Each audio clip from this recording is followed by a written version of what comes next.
Believe in Bigfoot? Dogman? Any cryptid? Are you skeptical? Curious about the supernatural, conspiracy theories, the unknown?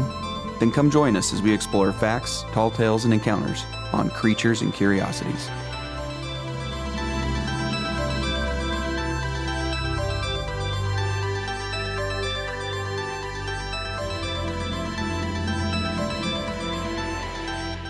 Hello, and welcome to Creatures and Curiosities. I'm David. And I'm Jake. And in this week's episode, we are going to be talking about the mysterious and yet horrifying Ouija board. Before we get into it, what's going on in your world? Same old, same old. Wife is expecting another one, or we are, but you know, she's the one going through it right now, but Exactly. It's good. Everyone's healthy and happy and just enjoying this 85 to 90 degree weather we've been having lately. Isn't that crazy? Yeah. We went from 37 degrees to 85 overnight. Yeah. Yeah, Montana's crazy weather. And your little girl just had a birthday. Just turned one. We had a great time over at your house. Yeah. Good food and good conversation. It's a lot of fun. Then we got another one coming up. Yep. Got little boys coming up in too. September. Yeah. So, yeah, we're looking forward to that. Got to get some fishing in. Yep. I know he wants to go, so we got to do that. Yeah, he's been itching to do that pretty much every day. So, well, so have I. Yeah, same. So, and I just retired for a second time. Yesterday was my last day at work, so I'm going to have a little more time to dedicate towards fishing, hunting, podcasting, traveling, etc. All the good stuff. Yeah, so it's time to go out and find some cryptids. Yeah, yeah, exactly. All right, well, let's get into the Ouija board. We'll kind of follow our normal script. We'll start off with a description and get into the origin, and then some of the do's and don'ts of Ouija, and then some bad things that have happened with Ouija boards, and then we'll move on. So anyway, the description of the Ouija board, it's also known as Ouija or Ouija. A lot of people will pronounce it one way or the other. I've called it a Ouija board my entire life. Same. It's also referred to as a spirit board, a talking board, or a witch board. So it is a flat board, generally speaking, although I do remember my grandmother, who was born back in 1896, she had one. I'm going to talk about that in just a minute, but she had one, and it was actually a beautiful wooden board, highly polished and varnished. The edges kind of came up like a serving tray all the way around. So the center was flat, but then the edges of the board kind of angled up. And it was stained beautifully, completely varnished. I mean, it looked like somebody actually took the time to really make a beautiful board. Well, it's because back in the day when we actually made stuff. Craftsmanship was great. So the board generally is flat, and it has letters of the alphabet kind of arranged. Different boards look different. Some of them are all in one row. Some of them are in two rows, but they do this semicircle of letters. They have the numbers. It'll either be 1 through 9 with a 0 at the end, or 0 through 9, dependent upon the board. Sometimes it'll have the words yes and no. And occasionally you'll see a board that says hello on it. Most of them do say goodbye. They also have various symbols, markings, or graphics on them. I remember my grandmother's board they were probably satanic. Yeah, they're probably actual satanic. I didn't know at the time, but I seem to remember it had that little sun with the squiggly lines around it, and I don't know, it had some other thing on it, but a lot of these boards will have different markings on them. It uses what's called a planchet, which in French just means a small plank. So it's kind of like a little wood piece, and it's generally heart-shaped or triangular, but the base of the triangle would be rounded. So you have one point at the tip, and then it goes down into a triangle, or it can literally be heart-shaped, where it's two little circular things at the bottom end of it. Sometimes those are made out of plastic. I know my grandmother's was a wooden one. That planchet is used as this movable indicator to spell out messages.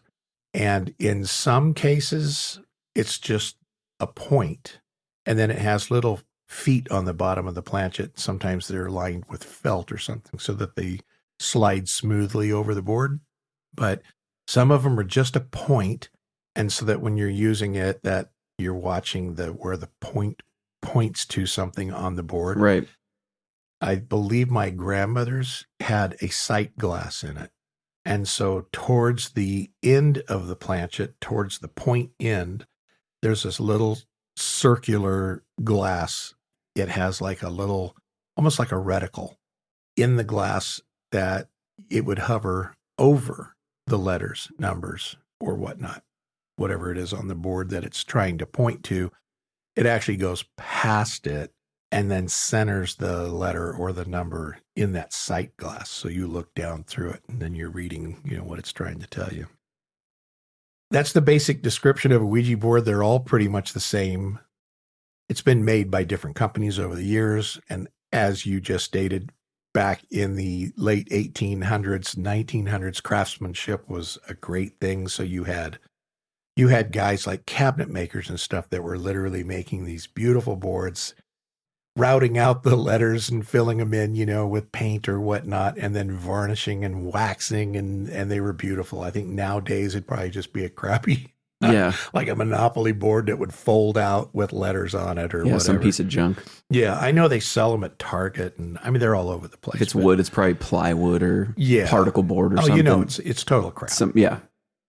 I thought we could get into a little bit about how the board actually is supposed to work. According to people that actually believe in the board. So you're sitting down with it, not as a toy, but you're a spiritualist, or you think you're going to communicate with the dead or the demons or whatever, any other entity that may end up coming through that board. Demons, that's what's going to happen. Yeah, demons, that's exactly right.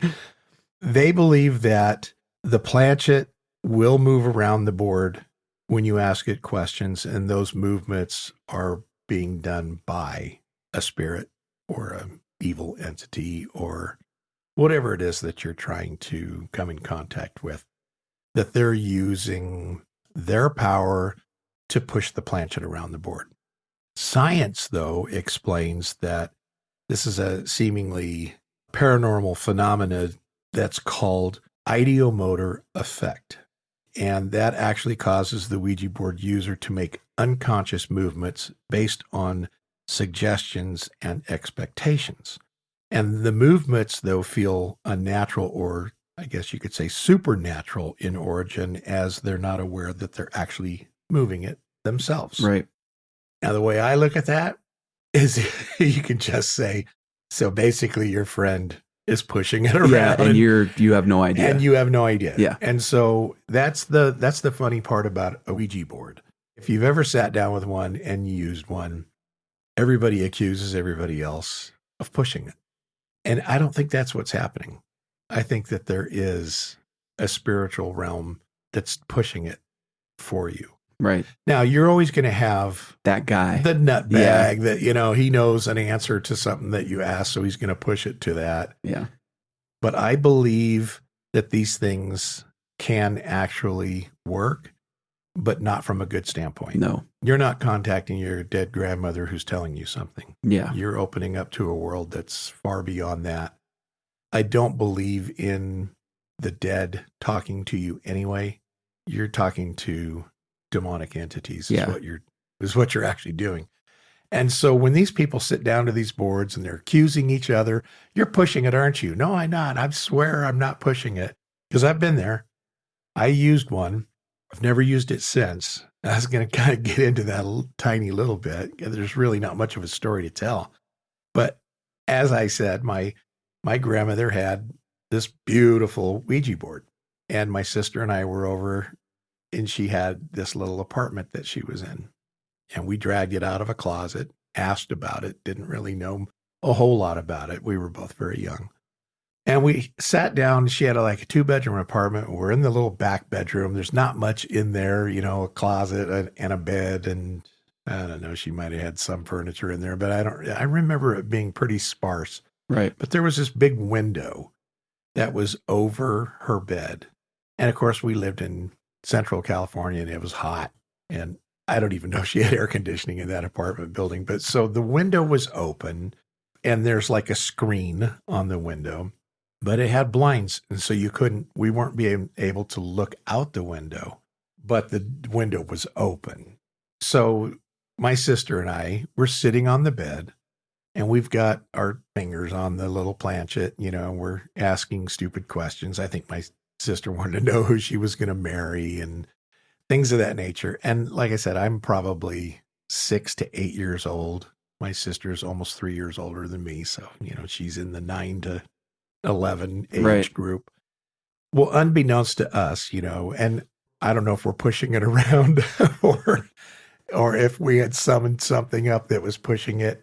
That I don't recall. What I do remember is my dad, who is always like a trickster. He goes around the back end of the apartment building, and these are just like duplex units that she was in. Goes around to the back, he gets a garden hose, and he puts the end of the hose up to the screen on the window, and he takes the other end of the hose, and he's going through it, and that thing is echoing through that hose, and it really gave this ominous sound. And my sister and I, we were so horrified because it started off slow, and then my dad's getting into it. He's getting pretty violent. And the two of us bailed off that bed, screaming, running out, to my mom and my grandma, and yelling that there's a ghost in the room, and we've conjured something up. And then my dad comes in, and he's just laughing like crazy. Well, that scarred me. And we never played with it again, never touched it again, which is a good thing, obviously, because had I have known what these things really were, I wouldn't have played with it anyway. Yeah, he unintentionally saved your soul, probably. Unintentionally, yeah, exactly. And so I guess I don't even know how or why, but I ended up taking this stupid board home and I put it in my closet. And I'm going to tell you, for like 12 years, I was afraid that my closet door was going to go creaking open or something. I was literally terrified of that stupid board. And it was up on I had a small closet. It wasn't a walk-in type. It was just a door that opened up and then it went in, but you could turn to the right like it would be a walk-in closet, but it was really just room to hang things, Right. And then there was one shelf, and that's where all my games and toys and stuff were up on that shelf. Well, so I put that Ouija board with the letters facing the wall, so that I couldn't see it, behind everything, slid it back there and put all the games in front of it. But I was still terrified of that board. Yeah. I was afraid to even open my closet. And so it had this effect on me for many, many years. Now, I can't even tell you what happened to it. Obviously I moved out when I got older, and I don't know what my mom ever did with it. But we're going to get into that later on what you should be doing with the Ouija board and how to get rid of it. I don't know what she did. And so it could still be haunting somebody to this day. It's probably torturing some poor soul somewhere. And all I think of is like that show Jumanji, where they finally get rid of it and chuck it, and some kids uncover it later, so it continues. Yeah. And that's what I was thinking, is this Ouija board's probably terrifying some child, and it's in a closet somewhere. Anyway, that's my story of a Ouija board. Nothing bad happened to me. It was my dad, and he scared us, but it was probably a good thing, like you said, in the long run. So let's get into the origin of a Ouija board. There's kind of a lot to this, and I kind of sum it up a little bit. Just so, we could have probably done a podcast for an hour just on the origin and all the detail and facts behind it, but I just kind of did a summation here. Spiritualists in the United States back in the 1800s, they believed that the dead were able to contact the living, and they reportedly used what was called back then a talking board, which is now similar to the modern day Ouija board. And they used these in these camps, specifically in Ohio, in about 1886. And the intent of using these boards was to enable faster communication with spirits. And so you had all these mediums of the day you could get into that for hours. There were two women that were probably the most popular mediums of the day, and they're the ones that kind of brought it about. Not that it hasn't been, I mean, since the beginning of time, there's always been people, the paganism and right. other gods and worshiping things. But these women are kind of credited with actually trying to speak to the dead. And I figured, but that's a whole nother episode, so I didn't really want to get into that too much. But I'll just say that in the late 1800s, it became extremely popular to try and converse with dead people.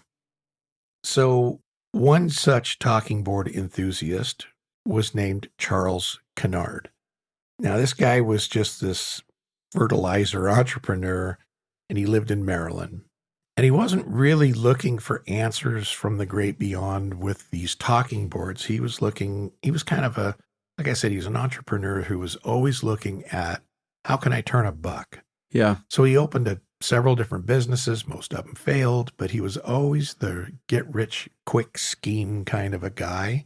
And so he was thinking, hey, you know what? Maybe I could market one of these spirit boards or witch boards or talking boards that these people are using and make some profit off of it.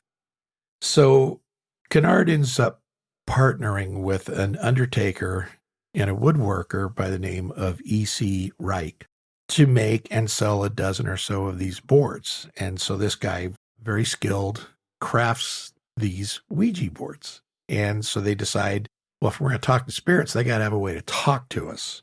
So they put letters and numbers and yes and no and these different things on it so that if you ask it a question, it can respond to you. Yeah. So Kennard suggests to Mr. Reich that they go into business together and that they would make a fortune off of these. They weren't called Ouija boards yet, but they could make a fortune off of these boards. Reich failed to see any potential of profit and said, now, why would anybody purchase one of these when they can make it themselves? I mean, they don't even have to put the craftsmanship into it. All you got to do is get a board, put some letters and numbers on it, and it'll work the same because it's all it is wood. There's nothing special to it. So Kennard says, well, I still see potential, so let's go ahead and do it. Reich says, yeah, I'm out. I'm not putting any money or any more time into this. So Kennard decides, well, I'm going to give this a shot. Well, his other business, his fertilizer business, that ends up going awry because of competition and the droughts of 1889.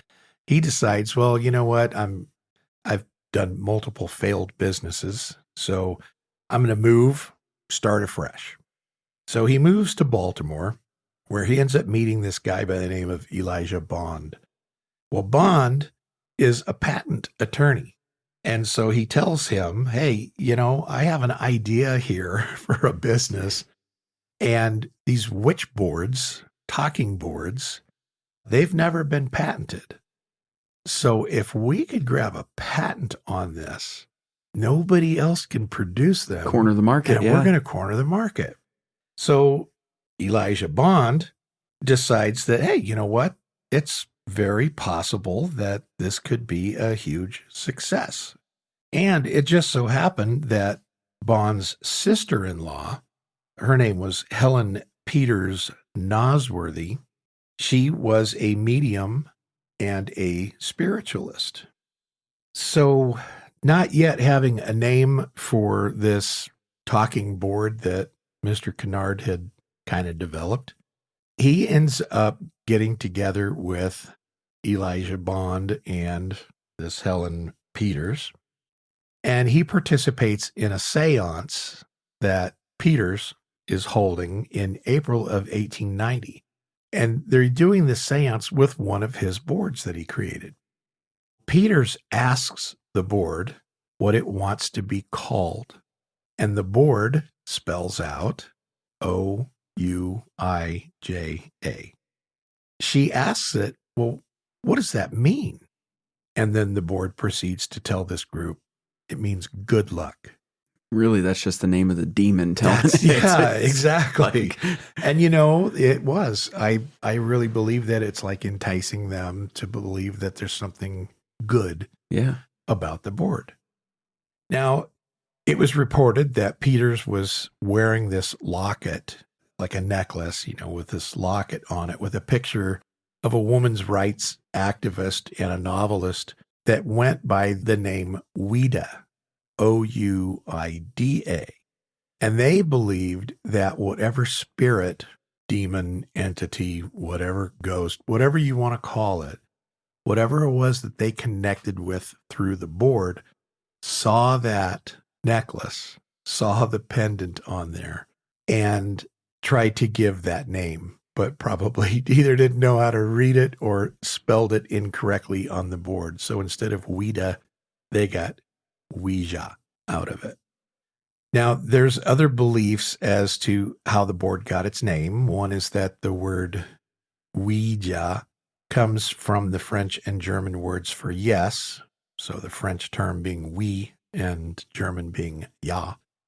And another story is that the word Ouija or Ouija comes from an Egyptian word meaning good luck.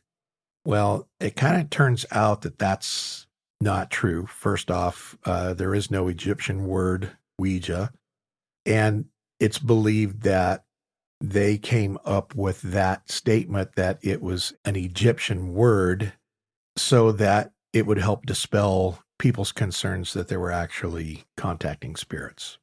So instead of coming out and telling people, the board named itself. Yeah, the demon told us what its name was. The demon told us exactly what to call the board. Yeah.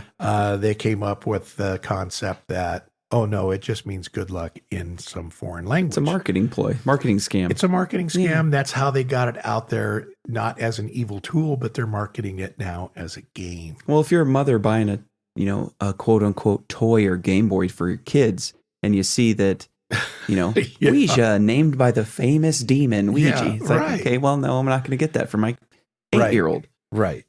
So, and it worked. Yeah. It definitely worked. People were not afraid of using this board over time. And like I said, we're going to get into that in just a little bit on how popular it actually ended up becoming. But this guy, Kennard, he actually now establishes his business, and he names it the Kennard Novelty Company on October 30th of 1890. They got some local investors. I was going to name them because they're available. I just didn't feel it was all that important. But there's like 4 main guys that came in with money to say, let's do it. Let's, we're going to back you on it. And they all wanted their share of profit. So he ends up building this little factory. They're going to start producing some of these. Now, that Elijah Bond, the attorney, and Helen Peters, they ended up becoming stockholders in it. They wanted their fair share of it too. And then they had this employee by the name of William Fold, and he was one of the guys that made the boards. He was actually like a varnisher. And they offered him stock in the company as well. So he jumped on it, of course. Why wouldn't you? Right. Might as well buy the stock in the company that you're working for. And the only reason I mentioned Fold is because later in the story, he becomes very important. So even though he's just an employee, but he does hold stock, he continues to work in the factory. And Elijah Bond's main job at that point was to try and get that Ouija board patented so that nobody else could get involved with it or market their stuff. Because once Ouija had the market on it, everybody else would just be following, which did happen later. Somebody came up with the mysterious something board, which never caught on because you want the original. You want the original. Right. So the local patent office ended up refusing to patent the Ouija board because they said, hey, there's other talking boards that people have brought to the patent office. But until you can prove that you can actually talk to the dead or that there's ghosts or something involved with it, then it's a scam. And we're not going to provide you a patent for it because they can't get anybody to patent it. Bond and Peters, end up traveling to Washington, D.C. to the main patent office. They go in, they're trying to talk to everybody, and they're denied the patent there. So they kept saying, hey, well, what do we have to do in order to get this thing patented? Yeah. So, they talk from one clerk to the next, and they finally get to speak to the head guy. So the chief patent officer, he tells them, look, this is like a quote. Look, I don't know you, you don't know me, but if that contraption can spell my name, then you've got your patent, end quote. So Bond and Peters, they crack out the old Ouija board. Yeah. They sit down and they start this seance with the board. The chief was literally horrified as the board spells his name out letter by letter. And of course, they didn't know his name. So he's like, okay, you got your patent. So he's terrified because now he realizes this thing's, it's talking to something. Yeah. How could that board know my name? Well, because demons know names. Yeah. It's that easy. It's that easy. And that's why I believe that people aren't pushing those. I just think that there is more to a Ouija board than what people want to give it credit for. Oh, yeah. And a lot of people are going to say that's just ridiculous. You know that somebody's pushing it. And if science has said that people are unconsciously pushing it, you can't push it to things that you don't know. You can only push it to things that you do know. Yeah. You can't unconsciously answer questions about. Right. Yeah. So I believe that these things work, and it's not of good nature. You're not getting grandma's secret chocolate chip cookie recipe. No. You're getting the name of the demon Ouija, or right. whatever it is that exactly. you're asking about. Yeah, and we're going to get into that as well. Oh, yeah. There are some famous demons that use these boards. The bottom line is on February 10th of 1891, the Ouija board was officially patented, and it begins selling in stores. Despite the success of the board sales, just 1 year later, by 1892, the company was so mismanaged that Kennard and most of the investors cashed out, left the company. Well, see, they hated Kennard because one of the investors, he wanted to do something. Kennard refused to pay him for it. The guy was like, you just left a bad taste in everybody's mouth. Nobody trusts you anymore. So that guy quit. And then next thing you know, all the other investors are pulling out. Yeah. And nobody wants to give money anymore. So Kennard figures, I better just get out of it while I can. So right. he sells his shares. Bond and Peters and the other stockholders, they end up leaving as well. I don't even know if they got money. Bond is like, he was a terrible attorney, I guess, is the bottom line, because a lot of the ventures that he had gone into failed. He's a terrible businessman. Peters, all she is a medium. So, she was trying to get notoriety out of her seances and being able to tell the future to people and all that stuff. And it just wasn't panning out for her either. So they all end up, we're done with it. Yeah. They turn around and walk away. Well, one of the original investors, I can't remember his name, Colonel somebody, he sticks with it. He stays in there and he figures, we'll make a run. These other morons didn't know how to run a business. I do. That's why it failed. Yeah. Yeah. So he hangs on to the company and he renames it the Ouija Novelty Company.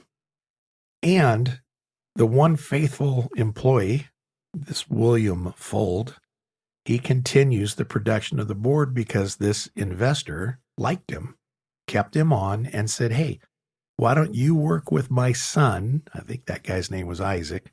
Why don't you work with my son, build these boards, keep the production going, and let's just see if we can get this business back.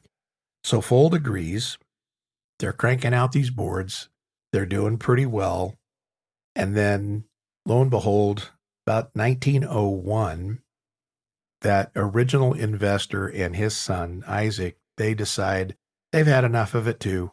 It's just not producing quite the way they wanted. It was a successful business, but they weren't making their millions. Right. So they decide, hey, you know what? We're going to strike a deal with old Fold here because he still likes it. He still has faith in it. So Fold buys the business and completely takes over. Well, he's doing really good. So he's cranking them out left and right, and his sales are up to the point where he's able to build some big 3-story beautiful factory where he's just cranking out Ouija boards. And I believe this is in the UK. I don't remember, but I think he builds this big factory in the UK. I could be wrong on that. That might have been the original factory.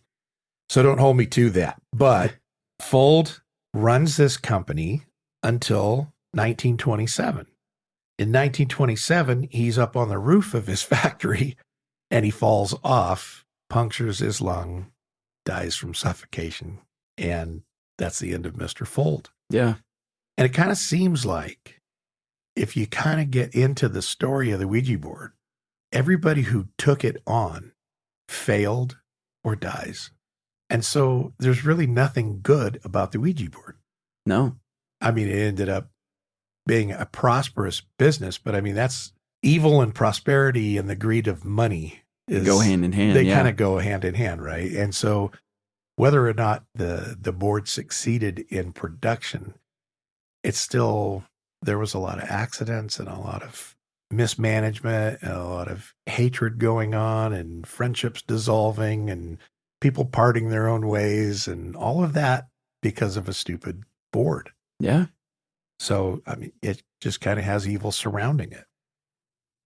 Well, after Mr. Fold dies, his family continues to run the business until everybody washed their hands of it. And eventually, grandkids and whatnot, whoever was coming up, they didn't want any part of the business anymore. And they said, well, if the heirs to the business won't run it, we might as well dump it. So in 1966, long about the time that I had my first experience with the board, the business was sold to Parker Brothers. Do you remember Parker Brothers games? They did things like Sorry and some of the fun games way back in the day that are still out there. Of course, Parker Brothers doesn't own it anymore. But they paid $975,000 back in 1966 to acquire that business. That was a lot of money. Oh, yeah. In fact, it was the largest acquisition that company had ever made. They only paid like $500,000 to assume monopoly. One of the biggest board games in the history of the world, right? And they paid $500,000 for the rights to that, but they paid almost $1 million for a Ouija board. Yeah. Well, they did pretty well in their production. They sold like 2 million Ouija boards in the first few years of production. They did really well with it, but they could not keep up with the production because they were trying to do all the other games as well. You know, they had a multitude of games out there. They could no longer keep up production of it. So they decided they were going to sell the rights. And Hasbro is the one that jumped in there in 1991, and they bought the patent, which they still hold to this day. Now, in our last episode, when we were talking about the Ouija board, I had no idea. You know, I hadn't done any research on it, but I think I even said, I think Hasbro owns it, because I kind of almost think that I saw an advertisement or something years and years ago where they were still advertising Ouija boards. And they're still out there like crazy. Now, some of the irony is, if you read some things, they'll say that the Ouija board sold for $1 when it first came out. I've read other things that said that the big production lines in the late 1800s, early 1900s, they were selling for $150 a board, which that's like $1,800 today. Yeah. And the idea behind it is that only the rich should have the right to speak to the dead. This is not a poor man's game. And so even though it's being sold as a novelty item in a game, they knew what they were selling back then. Yeah. Right? That only rich people get to talk to dead people. Well, if you really believe you're talking to dead people or demonic entities and stuff, but you're selling it as a game, man, that was a curse on mankind. Yeah. And, oh, absolutely. Yeah. For profit. Because that's all it was. That's all it was, yeah. Yeah. So they're spreading evil for money. And it makes sense. So anyway, Hasbro has it to this day. You can go on Target. You can buy it for like, I don't know. I know you can get them for like $20 on some sites and stuff, but they're probably $50, $60 or something today. Yeah. So yeah, if you want to spend money to bring evil into your life, There you go. You can go on Target.com and order you up a nice Ouija board. So let's get into, how do you use a Ouija board? Well, it's easy. You don't. You just don't. Yeah. Just don't do it. And so that is going to be our final conclusion. Yeah. Obviously, in this podcast, don't own one. Don't play with it. It's not a game. It's not. But we're going to tell you how to do it in the event that you're an idiot and you want to go out and do it. And then see what happens. And then you can give us a call and tell us your horrifying experience. Yeah. And then we'll do another podcast on it. But this is how you would typically use the board. And when I say this is not based on my experience. This is based on the original patent and the original instructions on how to use a Ouija board. In preparation, you place the Ouija board on a flat surface and you clean the board with a soft cloth. So their recommendation is you don't want any dust on it. You don't want any debris on it. Right. That thing needs to glide nicely across the board.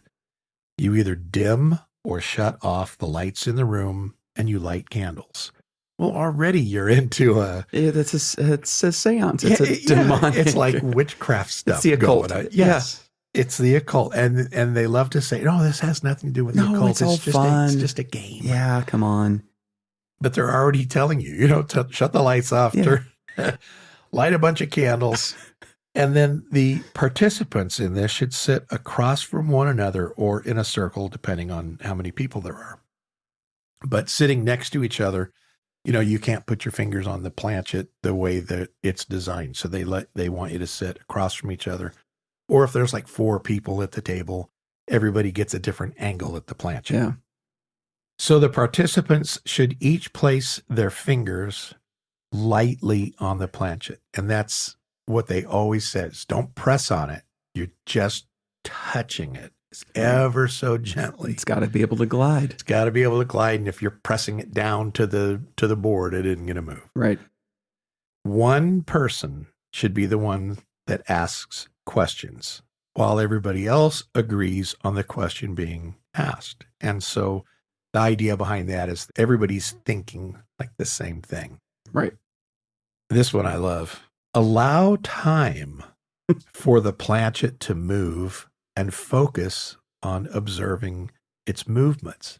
Do not move it yourself. Be patient. It will move. Well, if that's in the instructions and they're telling you don't move it, but you just hang in there because it's going to move. Yeah. Stand by, then to me, that's scary. Yeah. If I'm not moving it, what is? If it's just a game.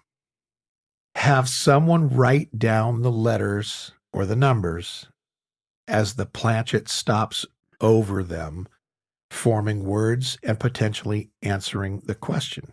But it's also important that you write it down because the spirit that's communicating with you may actually be spelling things in reverse. And so as you're writing the letters down, you can read it backwards or forwards. It may be pointing it out in either direction, but if you're not writing it down and it's spelled out, some long word, you're going to die tomorrow, but it's all in reverse, you would have no idea what it's saying. So when you write it down, then you can actually look at it and determine, what is this thing trying to tell me?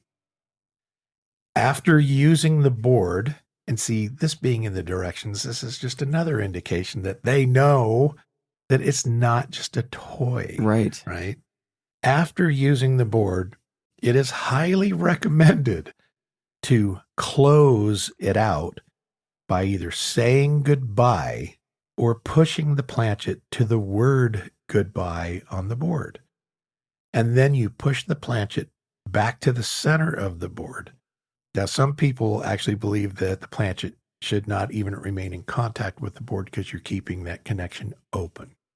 But why would I have to say goodbye at the end of a game? Yeah, it's a game. So why would you have to? You could just stop whenever you want. Stop whenever you want and walk away from it.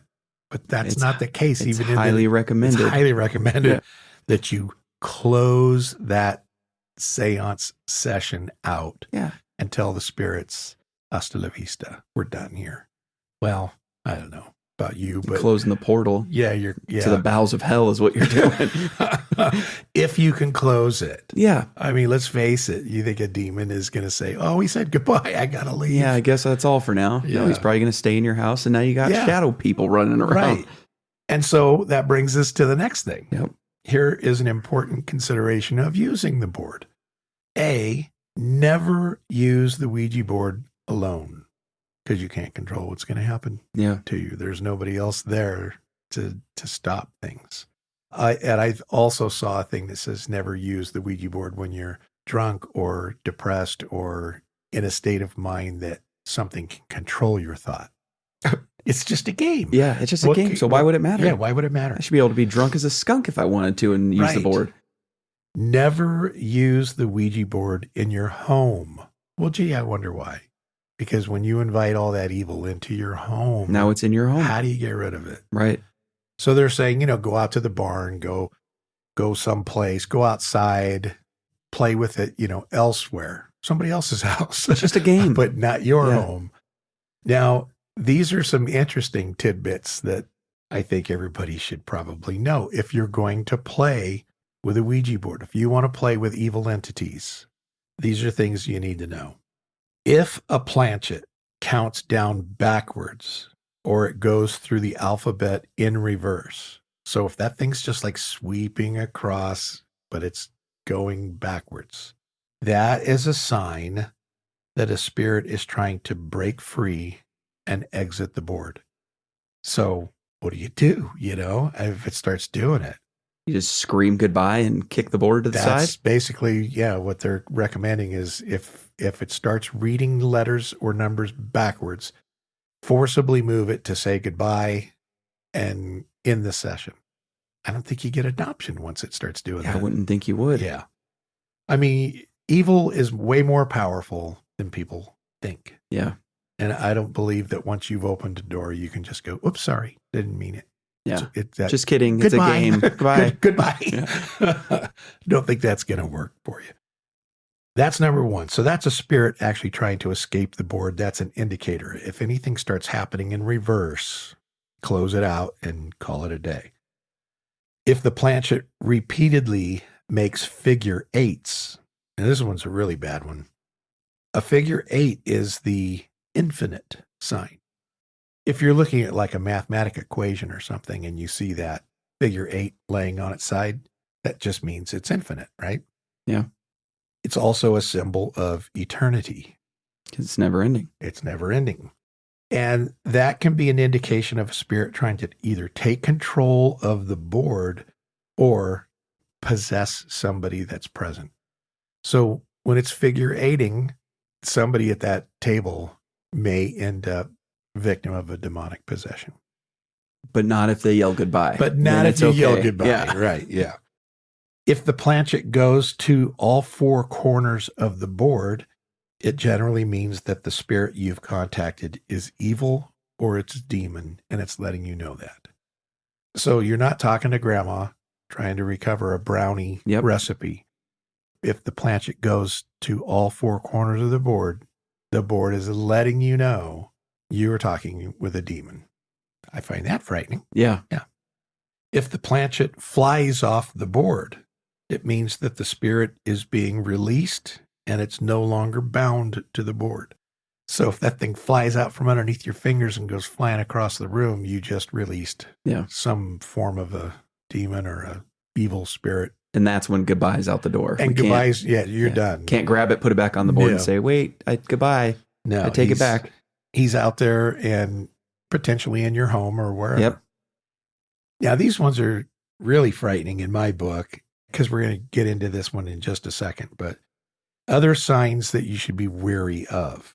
If a spirit starts spelling out Zozo or Zozo or mama or any other variation of those words like za or zo or whatever, those are considered to be very, very bad signs, and the planchet should be immediately moved to the goodbye area and the board shut down if it's even possible at that point.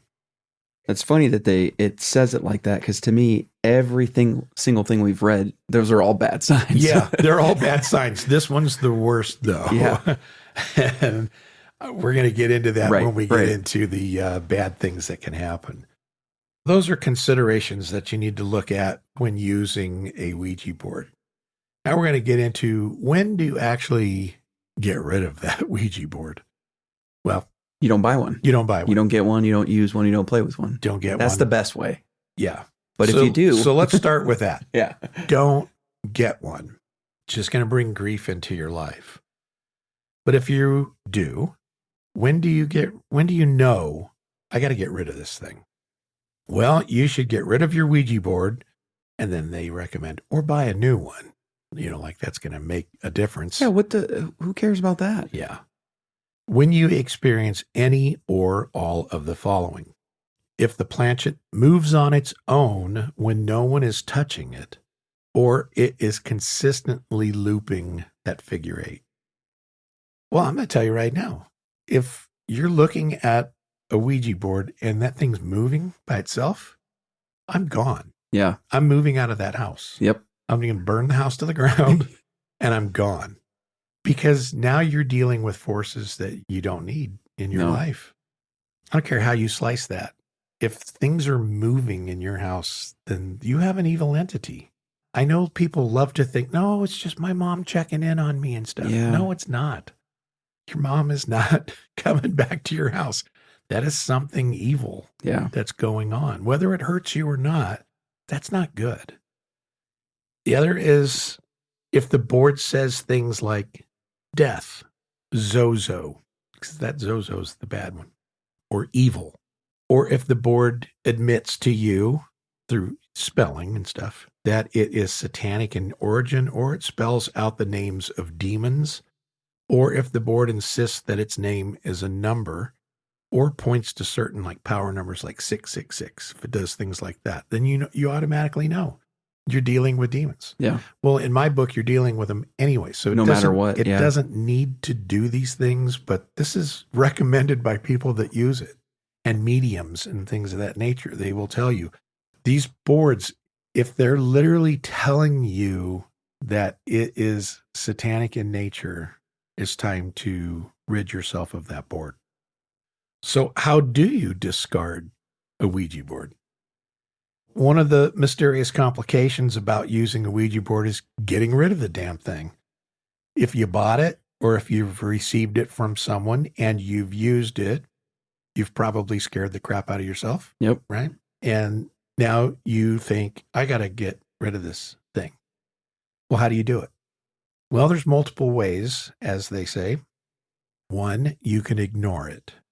If you ensure that the board is closed down properly, you said goodbye, you did all the little things that you're supposed to do, and you wrap the planchet in cloth so that it can no longer make contact with the board.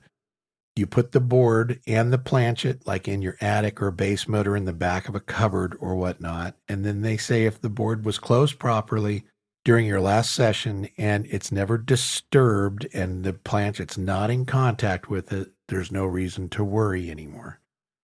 I worried for years of that darn thing in my closet sitting up there.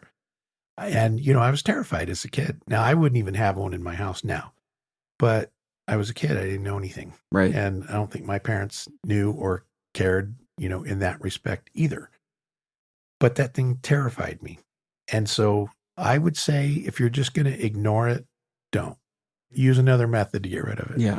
Don't keep it in your house. Second method, you bury it. If you decide to take this option, you wrap the board or planchet in cloth to ensure that they cannot come in contact with each other during the burial. You bury the board face down, letters to the ground. Cover the area with a large amount of salt, enough to completely cover the hole that you just dug, and don't leave any gaps or holes, because the hope there is that during the next rainfall or whatnot, the salt will actually soak into the ground and it'll purify the board. Now, I don't buy that. Sounds like a witchcraft thing to me. Yeah. But burying it, I've actually read some things that say that, we took it to the dump, we threw it away, and it ended up back in the house. Kind of like the Annabelle stories, where they get rid of the doll, but it shows up anyway. Exactly.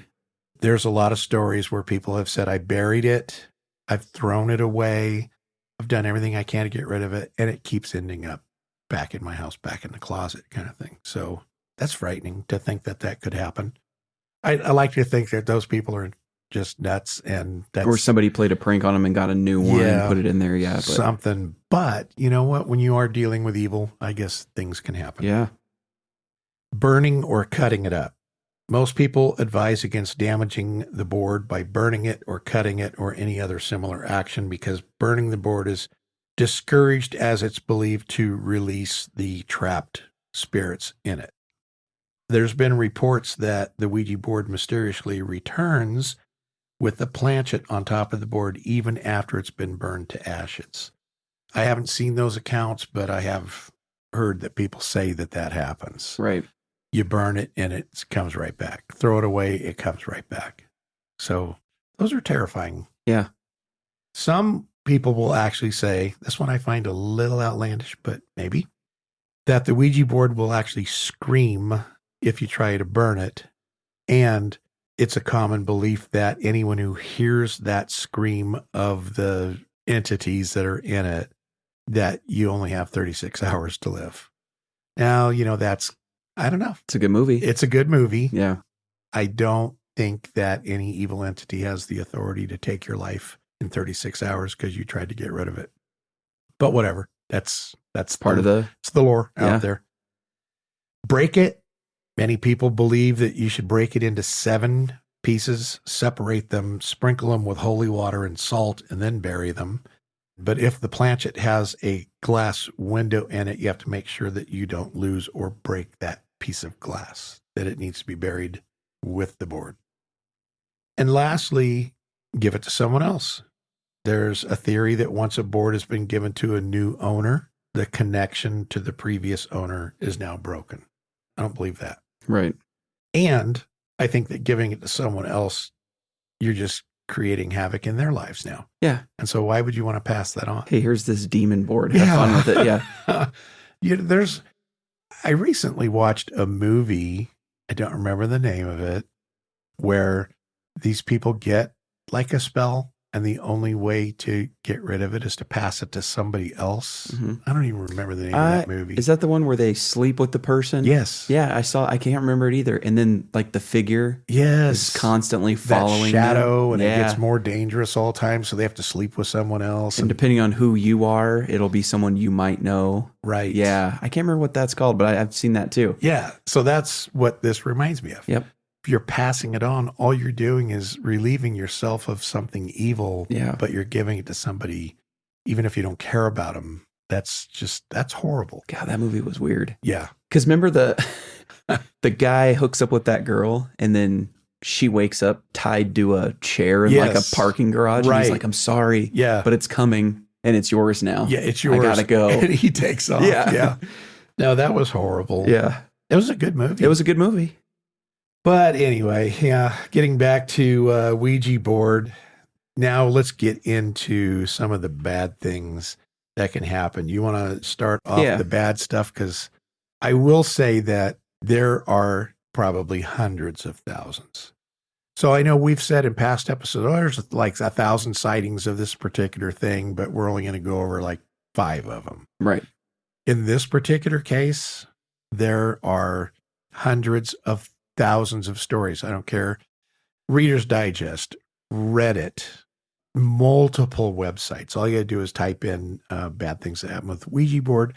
You're going to be just inundated with, I think, you're probably in the hundreds of thousands, if not millions, of people coming forward saying, scared the bejeebits out of me. I'll never use it again. And so we picked a few stories with very limited detail. Right. There's not, most of them don't have like the year and the time and all that stuff. It's just a person's name and what their experience was. You can't really give a specific date and time of a sighting of something that occurred like we can with Bigfoot and things like that nature. Exactly. But nonetheless, the stories are endless of people having bad experiences with these. So we're just going to go over a few of these. Yeah. So in 2009, a guy by the name of Darren Evans posted a very public warning about using Ouija boards. And he warned about a charming demon named Zozo. Yep, that's the dangerous one. That's the dangerous right? one, yep. After that announcement went viral, so did appearances of Zozo on Ouija boards around the world, which is kind of horrifying. Yeah. So according to lore and testimonials from victims of Zozo, he begins with a figure-8 formation and then rapidly pushes the planchette to spell Z-O-Z-O. The origins of the demon are thought to be Sumerian or African, and he was referenced in the 1818 publication Le Dictionnaire Infernal, which stands for the Demon Encyclopedia, written by Jacques Auguste Simon Colin de Plancy. I'm sure I butchered that name, but anyway, this celebrity entity likes to stay on top of the news feed and is historically known for stalking individuals through spirit boards. And because demons are very clever, he also goes by the name Zaza, Oz, Zo, Za, and sometimes Abacus or Mama. He doesn't play nice, and the internet is full of stories of possessions and terrified individuals who connected with him on Ouija boards and were not able to say goodbye, no matter how hard they tried. And see, that's the key there. Once you open the door, once you open into the realm of hell, or however you want to look at that, right? Saying goodbye isn't going to do it. It's not going to do it. It's just not going to do it's it. Not how the only it works. thing that's going to get rid of demons in my book is the power of Christ. That's it. That's it. Once you've asked it into your life, until you pray for it to go away, there's no amount of things that you can do. And I agree with you. And even though Christ does have that power, I still don't recommend that you try this. Oh, no. And then pull out your Bible real quick and try to say some prayers, and you don't do it. No, but no. Yeah, it's not something to toy with or play with. No, and the fact that this Zozo guy has been well documented over time since 1818, where this demon has been referenced in publications. The fact that he gets the thrill out of using the board to enter your life, is that in and of itself is terrifying to me. Which, who knows? I mean, that you could even attribute the start of the board to something like this, right? Influence from demons, or how they control things. You influence someone to start this board for their greed to make a quick buck. Yeah, it's and crazy. Now you're being sold nationwide at a record rate.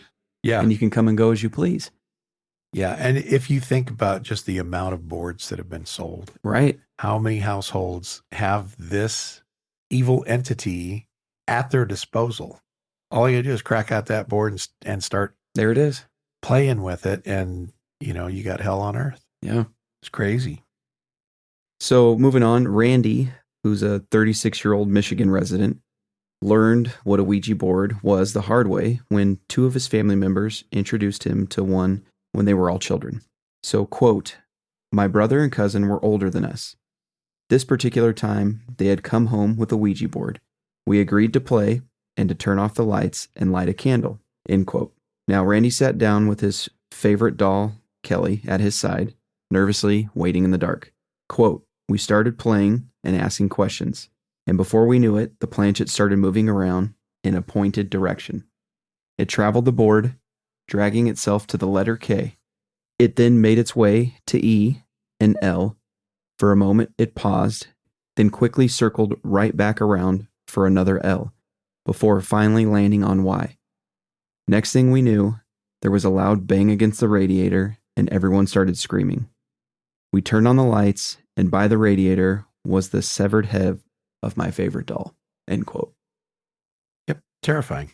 Horrifying. Yeah, could you imagine being a kid and have that happen? No. No. Yeah, it's to me, that's just too much going on. Yeah. And I'm sure this guy's never touched a Ouija board again in his lifetime. You would be a fool to after seeing something like that. Totally agree. We have a ton of these to go over, but we're already pressed for time. So why don't you go down to the Vince one? Okay. Yeah, because that one's, to me, Vince is terrifying. All right, let's do it. When Vince, now 30, was a child, one of his friends talked him into playing with the Ouija board in his basement. Now, young Vince didn't expect anything out of the ordinary to happen, so he went along with it. Once they started to play, the lights began to flicker, and the air around them grew cold, and a spirit began to communicate with them through the board. In this ghost story, the spirit spelled out a Russian name and claimed he had been murdered. Quote, "We took a break to make some pizza rolls, but we forgot to close the circle when we were done. After returning to the basement, the energy was much heavier, and books and things were sprawled out on the floor. And yet, the board remained perfectly still in the center of the room, just as they had left it. Upon looking at a mirror that we had nearby, the eye of the Ouija board was moving sporadically in its reflection." End quote. Now tell me that wouldn't be horrifying. Exactly. That you're literally, you see a reflection. The eye is that like that all-seeing eye Right. thing. And I think that's one of the symbols that was on my grandmother's. There's like a sun and an eye or something like that. But could you imagine seeing that in the reflection of a mirror, that the eye is moving on the board looking around? And see, that's the I thing almost is get chills right now thinking about it. exactly. And the thing is, let's say the goodbye works if you use it properly. But one, what if you can't? Like some accounts have been where people are like, no matter how hard we tried, we couldn't. Couldn't do it. Or like this, you're in it, you get a little spooked, you're having a good time. And then you get up, move away from the board for a few minutes, and you're like, "Oh, wait, let's go back. We forgot to say it's already done. You're done. past it. You're gone. Yeah. Yep. You got a house full of evil. Yeah. Just don't play with it." Yeah. I think we'll do maybe one more of these and then we're going to move on. It's Tommy, 25-year-old guy from New York, says that when he's a freshman in college, he and his dorm mates took out a Ouija board and they had a threatening encounter with some really dark spirits. He says that the dorm hall used to be a morgue, and he thought that that would be like the perfect setting for a good time with his friends, but they failed to realize just how serious this was going to get. The planchette began to move on the board, and the spirit or spirits began to communicate with them that 83 demons was going to come for them. He says, quote, "The next thing you know, the dorm is haunted, and the girls can't sleep because stuff was turning on and off and messing with them. So they ended up having a priest come in to bless the room, and all was good afterwards." But Tommy says, that's why I absolutely don't mess with Ouija boards anymore. And that just goes to show you what we were talking about earlier. Yeah. The only way they could get it to stop was having it blessed. Yeah. The power of Christ. That's I don't get it. I think what it is a couple things. One, someone doesn't believe in, you don't believe. That's the key. You don't believe. And Satan is the great deceiver. Yep. And so if his greatest deception is making you believe he doesn't exist. Right. Or you think you can control it, or it's just a game. It's a game. It's all fun. Or you believe, but you don't believe it's evil. You believe you're going to talk to grandma. Yeah. Or whoever, your cousin. And then next thing you know, you get this. Yeah. You get the severed head of a doll, or, the board's moving on its own and threatening you, and now bad things are happening to you, and everyone's terrified around you. Yeah. So then you got to call a priest to come in and bless bless the room. And that's not always going to work. No. I mean, 100%. I have faith that in the name of Christ, all things can happen. All things good can happen. He can do anything. But if you've invited that into your home, mm-hmm. and now you're saying, hey, come get rid of this, I don't know. I don't have the answer, because obviously I'm not God. Or let's say that 5 of you believe that, what you just said, but so-and-so doesn't. Yeah. Well, the thing's just going to say, okay, I'll just hang out with so-and-so here. With so-and-so. Because it doesn't believe. Right. So there's no faith. Yeah. Bottom line is it's a terrifying thing, marketed for prosperity and yet given out as a curse, right, to all mankind. And anybody who plays with this thing is playing with fire. Something I would have liked to have been able to find out is because obviously there's different variations of the board, all that stuff. Are some of these variations, the symbols on them, actual demonic symbols? Or I have not seen that. Now, I've looked at about 15 different boards. Yeah. And most of them, you would not look at it and go, oh, look at that. That's a symbol of the devil. But is it something that just because we don't recognize it doesn't mean that it's Yes. Not some And so I would agree with that. obscure. Like the all-seeing eye. Right. Well, as far as I knew, the all-seeing eye was Almighty God, but it's not. Like if you look at the Masons and stuff, and like our dollar bill, and there's a lot of negative connotation to the all-seeing eye. Depends who you want to listen to and who you want to believe. But Right. so if you just saw an eyeball, on a Ouija board, you wouldn't think anything of it until you see a reflection that it's moving back and forth rapidly, then that's not good. But I don't know that there's any like actual witchcraft symbols and stuff on the boards, but nonetheless, the board is evil in and of itself. So it doesn't matter. Even if there's no symbols on it, you don't mess with it. Yeah. So final thoughts on this Ouija board. Now, this is not my final thought. This is what I have read from a lot of people. This is their advice, and then I'm going to dispute that. But they say dabbling in the spirit world is always risky. So always do your best to protect yourself and others during and after the sessions. When you use a Ouija board, you invite the spirits to communicate with you, so always end the session with a polite goodbye so they understand that the communication has ended. Use crystals to protect yourself from unclean spirits and burn sage after closing the board and putting it away. A Ouija and its planchet are not toys, so they need to be treated with dignity and respect. And always stick to the basic rule of never playing alone. Never use the Ouija game if you're ill or if you've had a few drinks, because you need your full faculties when dealing with the spirit world. And if you adhere to the basic rules, you will have a pleasant and possibly surprising experience. Now, that's what you're going to find out there on the internet when people say, should you or should you not use it? This is their advice. Right. Just show it some respect. Yeah, that's all you got to do. And make sure you close it out. And just say goodbye. And then burn some sage. Yeah. Okay, well. With your crystals in your hand. With your crystals in your hand. Yeah. Now, here's my take. And without getting too heavily into religion, this is not a religious podcast. This is about cryptids and unknown and conspiracies and all that stuff. And all kinds of fun stuff. But I am a firm believer in God. And if you look at the biblical references to things such as Ouija boards in Leviticus, which was basically the laws, right? As well as many other scriptures. But specifically in Leviticus, it says, do not turn to mediums or necromancers, which was somebody who communicated with the dead.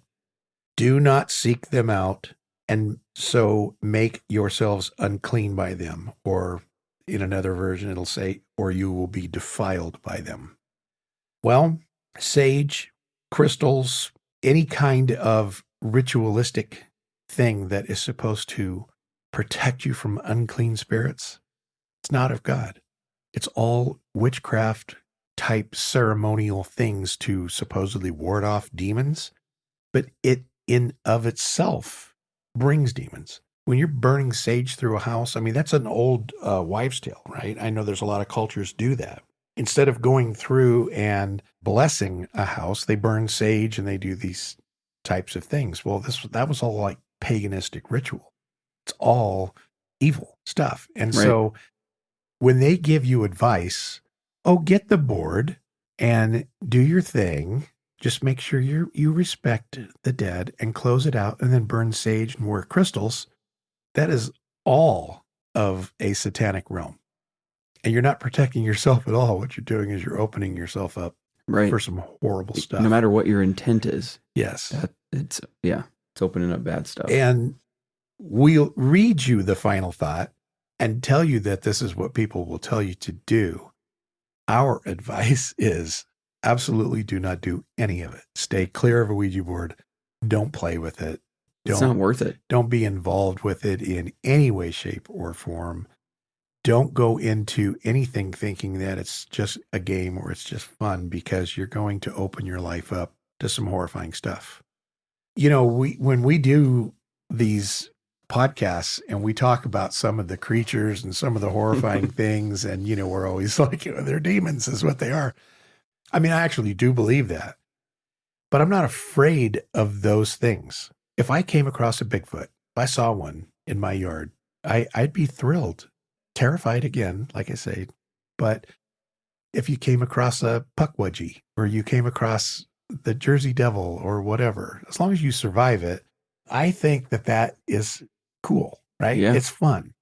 And that's because I'm not the one out there trying to summon it up. Right. I'm not doing the evil things. I just got to witness something that people don't typically get to see. Right. And so I find that fascinating. So I don't want people to go, well, my gosh, you guys talk about all these demonic entities and you can't wait to see one and find one and stuff. And that's because I'm not the one out there summoning the dang thing up and then having to suffer the repercussions of it. I just want to see a dog man. Right? Yeah. That's it. But a Ouija board, there's intent there. You're calling things into your life. You're literally taking it, knowing what you've got in your hands. And then when you're asking it questions, you are the one opening the portal. I didn't open the portal for Dogman or Bigfoot. I just want to see one. Yeah. I don't want to see another Ouija board in my life. To me, that's the difference. So if you guys say, well, you're hypocrites, no, we're not. Not hypocrites. I believe that there is a demonic realm out there and we have spiritual battles every day. You're always being tempted by the evil side. Yep. And we have to deal with it. But I'm not going to go out and spend $50 to get something to bring into my home to open a portal to something bad. Right. So that, to me, that's the difference. Bigfoot, if he's coming across my property, yay. I want a picture of him. Ouija board, you can I'm not going to ask him to come sit in my house on my couch, though. No, I'm not. That's true. And so getting into like the popularity, there's several movies out there. There's Ouija, The Origin of Evil. There's all kinds of movies that at least follow the principle of a Ouija board. Probably the most famous or most popular was 1973 when The Exorcist came out. Right. The little 12-year-old Regan tells her mom that she used a Ouija board to talk to a spirit called Captain Howdy. And then boom, she's possessed by a demon. The interesting part about that, even though I don't really find it all that interesting, but after The Exorcist came out, the Ouija board sales went up 15% that year. That's a huge jump. But why would people do it? You watch a movie, arguably one of the most terrifying horror movies of all time. Right. They literally show you that the Ouija board is how this thing got summoned up and the hell that this girl goes through and the family. So you run out and buy it. Yeah. To see if maybe you can reenact it or something. I mean, how sick is that? Yeah. How messed up are people that sales and their profit margin soared after we watched the possession of a 12-year-old girl? It's just, to me, it's just sick. Yeah. But, yeah. I remember being about 11-ish and watching that movie. I don't know why my mother would let me watch that movie, but I don't either. And I remember not being able to sleep for days. Oh, yeah. Days. I have never watched it, if you can believe that. Yeah. 65 years old, I've never watched it because I choose not to watch that. And I love horror movies. Right. I mean, like Evil, the one that you hated. Yeah, when I was a kid, yep. And I watched the remake of it. Yeah. And I watched the sequel to it. And they're all horrifying, demonic movies. But for some reason, I just thought The Exorcist took it too far. Right. The crucifix scene and all that kind of stuff. It's kind of like, I don't need that in my life. Right. And so I never saw it. I've seen excerpts and parts and, I've seen her face and the makeup and read the stories about the set catching on fire and people involved with it dying horrible deaths and all the things that go with it. But I've never sat down to just watch the movie because I don't need it. Yeah. I don't need it in my life. So, but then to think about people that are like, oh, that movie was so cool, let's go get a Ouija board. Man, how sick can you be if you even thought about entertaining that? Yeah, because what would or bringing that into your life? What would the thought process be? Yeah. Will this happen to us? Yeah. Let's try. Let's try it. I don't get it. Yeah. But you know what? People are people. That's right. And we do stupid things.